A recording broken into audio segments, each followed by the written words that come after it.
왜 살아요? 왜 살아요? 하나님의 영광을 위해서. 우리 올해 주신 하나님의 말씀처럼 하나님을 기쁘시게 하는 게 하나님의 영광을 위한 거니까 어떻게 하면 내가 하나님을 기쁘시게 할까? 그러니까 이거를 크게 생각하지 마세요. 아주 소소한 일에부터 시작하십시오. 내가 지금 교회를 나오려고 문을 여는데 이것을 하나님이 기쁘실까? 아니면 내가 피곤해서 좀 있다가 아니면 내 다음 주에 가는 게 하나님을 기뻐하실까? 내가 조금 쉬었다가 기력 회복하고 또 하나님이 열심히 하는데 그래서 오늘은 좀 빠져도 돼 라고 하는 것이 하나님을 기쁘시게 할까? 하기 전에 한번 생각해 보시고 결정하시면 될 겁니다. 그래서 하나부터 열까지 뭐 크게 생각하면 뭐 거대한 뭐 우리나라를 세계 모든 나라들보다 더 뛰어나게 1등 국가로 만들기 위해서 내가 몸바쳐야 되겠다 이런 거대한 거 안 해도 돼요. 하나님은 여러분의 생활 속에서 하나하나 작은 일에 영광을 받으시길 원합니다. 그렇게 할 때마다 하나님 기쁘시게 하면 오늘 영상 본 것처럼 여러분 마음이 기뻐요. 즐거워진단 말이에요. 여러분의 마음이 늘 항상 기뻐하고 평안하면 제가 장담하건대 반 이상은 잡병들이 없어집니다. 진짜인지 거짓말인지 한번 해봐요. 뭐 저를 믿지 말고 하나님이 그렇게 하신 거 믿고 한번 해보시길 바랍니다. 할렐루야. 네. 자, 오늘은 생활 속에 있는 믿음이라는 제목으로 말씀을 증거하려고 합니다. 우리나라 속담에 콩 심은 데 콩나고 팥 심은 데 팥난다는 유명한 속담이 있습니다. 이 말은 내가 콩을 심었는데 팥이 나올 리가 없고 팥을 심었는데 콩이 나올 리가 없다는 얘기죠. 그러니까 이 말씀은 내가 심은 것대로 그대로 하나 심으면 하나 거둘 거고 10개 심으면 10개 거둘 거고 하는 얘기예요. 갈라디아서에 나오는 말씀과 똑같습니다. 사람이 무엇을 심든지 그대로 거두리라.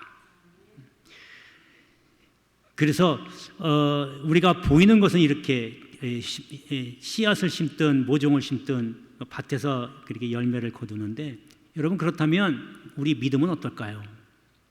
우리 믿음도 뭔가 거둬야 되잖아요. 그런데 믿음은요 눈에 보이지 않기 때문에 믿음은 마음속에다 심는 거예요. 마음에 심고 거두는 건 보이는 것으로 거둬요. 그래서 히브리서 11장 유명하잖아요. 믿음은 바라는 것들의 실상이요 보지 못하는 것들의 증거다. 그러니까 믿지 않는 믿음이 내 마음속에서 자라면 이제 심었어요. 믿음이 심어졌어요. 그러면 이것이 믿음이 자라요. 믿음이 자라면 그 다음에 똑같이 열매를 맺는데 그 열매가 내 속에서 열매 맺는 게 아니라 내 눈앞에서 펼쳐지는 거예요. 이게 믿음의 열매입니다. 여러분이 믿음대로 똑같은 하나의 현상을 갖고도 여러분이 믿음대로 그 결과가 달라져요. 여러분 예를 들어 아주 감기를 한번 살펴볼까요? 감기 걸렸어요?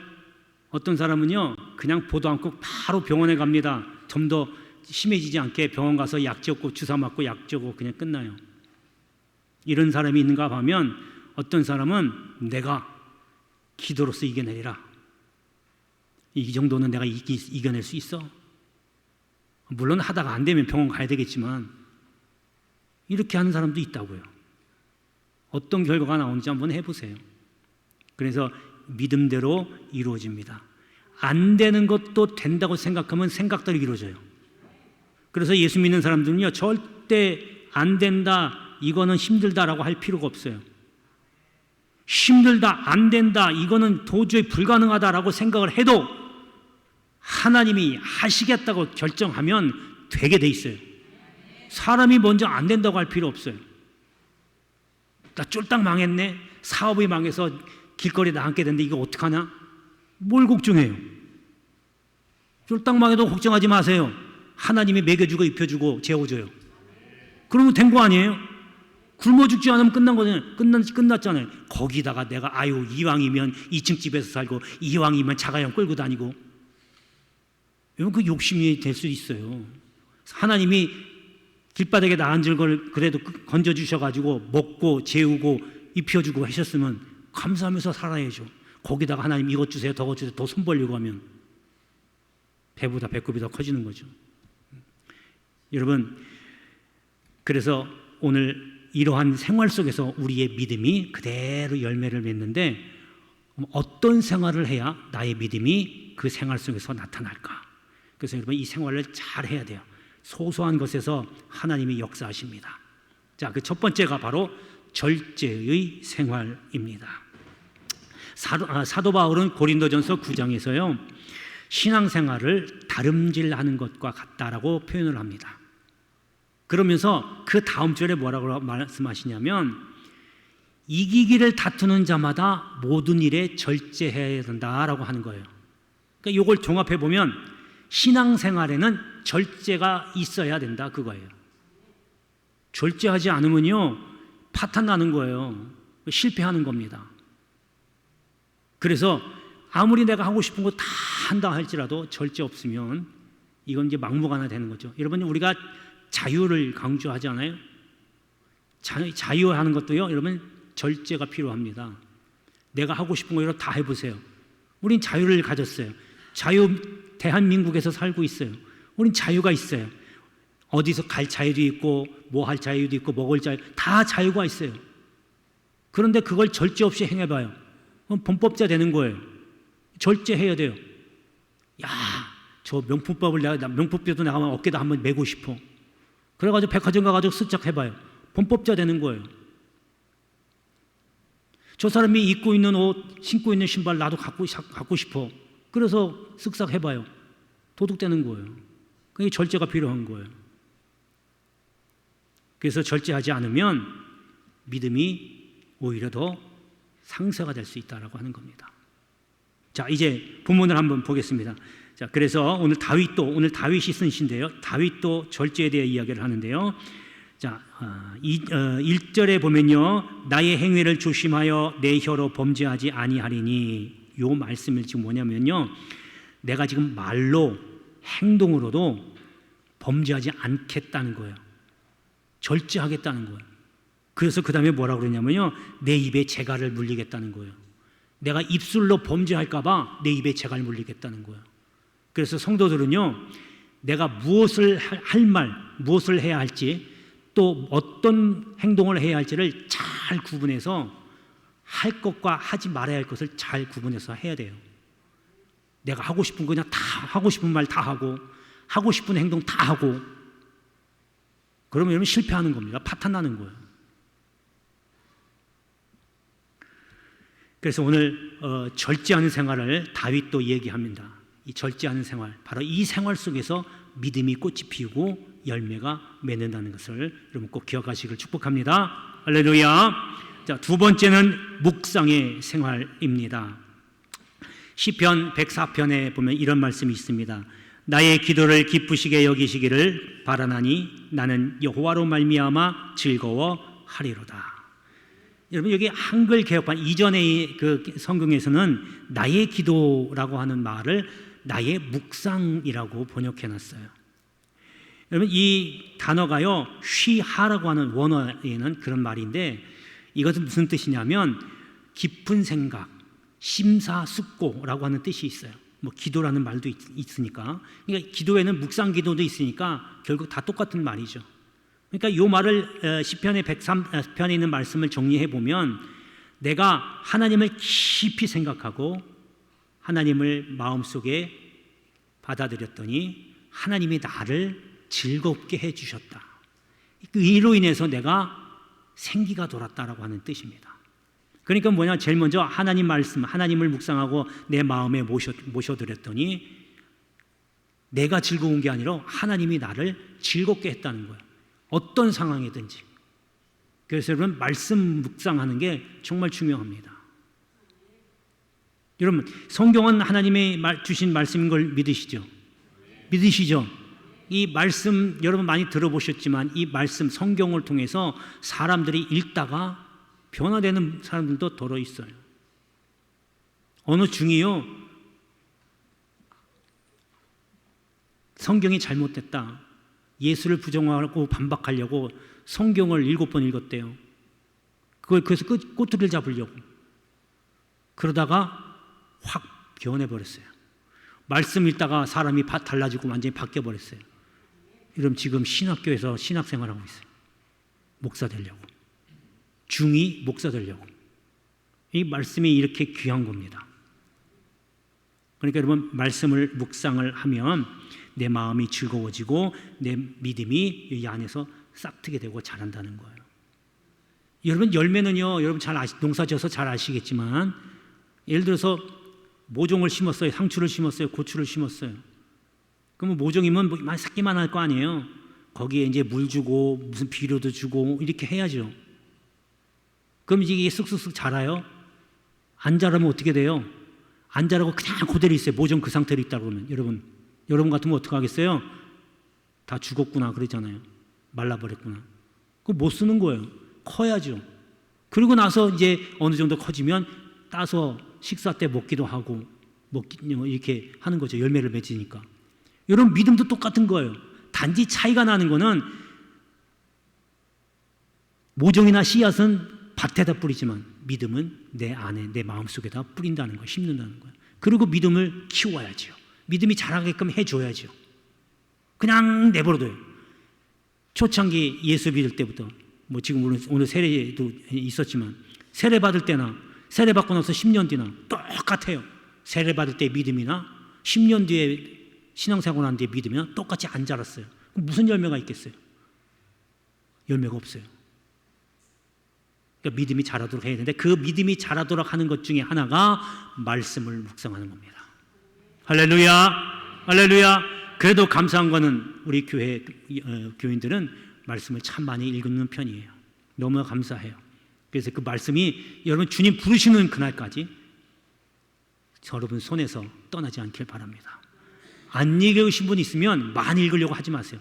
한 장도 좋고 한 절도 좋아. 단지 중요한 건 하루도 거르지 마세요. 하루도 거르지 마시고 꼭 읽으셔요. 여러분, 우리 지금 밖에 올라다 보면 말씀 썼잖아요. 여러분, 저도 지금 쓰고 있어요. 계속해서. 이제 언제 끝날지 모르겠지만 쓰고 있습니다. 뭐 쓰는 것도 중요하고 읽는 것도 중요하지만 더 중요한 건 내가 하나님 말씀을 꼭 붙들고 있다는 것이 중요합니다. 그 속에서 여러분이 믿음이 자라게 될 줄로 믿습니다. 자, 마지막 세 번째는 생활 속에 소망의 생활입니다. 그 속에서 여러분 믿음의 열매가 나타나게 됩니다. 사도 바울은 에베소 교회를 담임하고 있던 디모데라고 하는 목사님에게 명합니다. 디모데야, 부자에 대해서 제대로 좀 가르쳐줘라. 그러면서 말씀하십니다. 정함 없는 재물에 소망을 두지 말고 오직 우리에게 모든 것을 후히 주사 누리게 하시는 하나님께 두라. 디모데전서 6장에 이렇게 디모데에게 말하고 있습니다. 여러분, 여기서 정함이 없는 재물이라고 그래요. 그러니까 재물은 정함이 없기 때문에 있다가도 없고 없다가도 없고 이렇게 된다는 거예요. 그러니까 정함이라는 게 뭐냐면 덧없다는 거예요. 허무하다는 거예요. 그러니까 재물은요 흘러간다는 거예요. 그래서 허무하다는 얘기죠. 죽으면 끝이잖아요. 이 세상 그 누구도 여러분 죽을 때에 단돈 10원 한 장이라도 동전 한 입이라도 들고 간 사람 아무도 없습니다. 살아있을 때 10원, 100원, 1000원, 100만 원, 1000만 원, 억 이걸 지려고 그렇게 부단히 애를 쓰지만 막상 주님 부르시면 단 1원 이런 한 푼도 손에 쥐고 가지 않습니다. 재물은요, 그래서 뭐냐면 성경에도 분명히 정함이 없다, 덧없다는 거예요. 그러니까 이렇게 허무한 재물에 소망을 둔다. 소망을 둔다는 건 뭐예요? 거기에 집중하는 거예요. 거기에 희망을 거는 거예요. 결국 그 인생도 허무하다는 거예요. 여러분, 가끔씩 아시는 분, 지인분들이 돌아가시고 그러면 가끔씩 그런 말 안 쓰면 안 하시나요? 참 사는 게 뭔지. 엊그제까지 같이 웃고 즐기고 식사까지 하는데 하루아침에 돌아가셨대. 참 사는 게 뭔지. 그런 말씀 하신 적은 없나요? 아니면 혹은 허무하다라고 하는 게. 여러분, 허무할 필요가 없어요. 여러분이 믿음 생활 제대로 했다라고 하면 여러분 허무한다는 얘기는 나오질 않아요. 덧없다는 얘기거든요. 의미가 없다는 거예요, 사는 게. 왜? 그만큼 내가 물질, 재물에 마음을 두었기 때문에 덧없다, 이렇게 이야기가 되는 겁니다. 진정으로 여러분들이 신앙생활 제대로 했다라고 하면 지금 주님이 불러온다 할지라도 허망하다라는 말은 절대 안 합니다. 하나님 감사합니다 라고 나오죠. 할렐루야, 할렐루야. 그래서 재물은 돌고 돌기 때문에 거기에 소망을 두지 말고 영원하신 하나님, 어제나 오늘이나 앞으로도 영원히 동일하고 살아 역사하시는 하나님께 소망을 두라는 거예요. 없어지는 건 허망하니까 없어지지 않는 하나님만 바라보며 소망을 가지면 허망할 일이 없잖아요. 그러니까 죽음도 마찬가지예요. 죽음은 끝난다고 생각하는 사람은 100% 다 허망하다고 얘기해요. 덧없다고 얘기해요. 그러나 우리 예수 제대로 믿는 사람은 죽음 뒤에는 하나님이 계시고 주님이 계시니까 그 주님과 영원히 산다고 생각하면 이제는 새롭게 다시 시작하는 거잖아요. 죽음은 곧 다시 시작하는 거예요. 그러니까 얼마나 감사하고 할렐루야예요. 허망할 일이 없는 거예요. 세상 사람들은 재물에 목적을 두고 있기 때문에 그렇습니다. 오늘 아까 초반에 말씀드린 것처럼 여러분 왜 사냐고 물어봤을 때 분명하게 대답할 줄 알아야 돼요. 다시 한번 물어보겠습니다. 왜 사세요? 왜 사세요? 하나님의 영광을 위해서. 그것이 목적이 뚜렷하다고 하면 절대로 덧없는 삶이라고 말하지 않습니다. 자, 이제 본문으로 한번 돌아가 보겠습니다. 6절에 보면요, 진실로 각 사람은 그림자같이 다니고, 이게 바로 인생이 그림자같이 짧다는 얘기예요. 헛된 일로 소란하며 재물을 쌓으니, 그러니까 헛된 일 하면서 재물을 자꾸 쌓아둔다는 거죠. 인생이 짧은데 자꾸 재물만 쌓아둔다는 거예요. 그러니까 누가 거둘런지 알지 못하나이다. 그 쌓는 재물을 누가 다시 가져갈는지는 아무도 모른다는 거예요. 그 재물을 쌓아두면 뭐 하냐는 거죠. 나중에 결국 누가 가져가는지 죽으면 끝이니까 모른다는 거죠. 그러면서 다윗이 이렇게 고백합니다. 나는 재물에 소망을 두는 게 아니라 주여, 이제 내가 무엇을 바라리요? 나의 소망은 주께 있나이다. 다윗의 고백입니다. 할렐루야. 다윗이 여러분 재물이 없어요? 뭐가 없어요? 우리보다 훨씬 더 잘 살면 더 잘 살아요. 그 다윗도 재물에 소망을 두지 않고 영원하신 하나님께 소망을 두었다 고백합니다. 하나님께 두는 소망의 생활, 이 생활 속에서 믿음이 뿌리내리고 자라고 열매 맺게 되는 줄 믿습니다. 기도하겠습니다. 은혜로우신 아버지 하나님 감사합니다. 하나님, 생활 속에서 있는 믿음을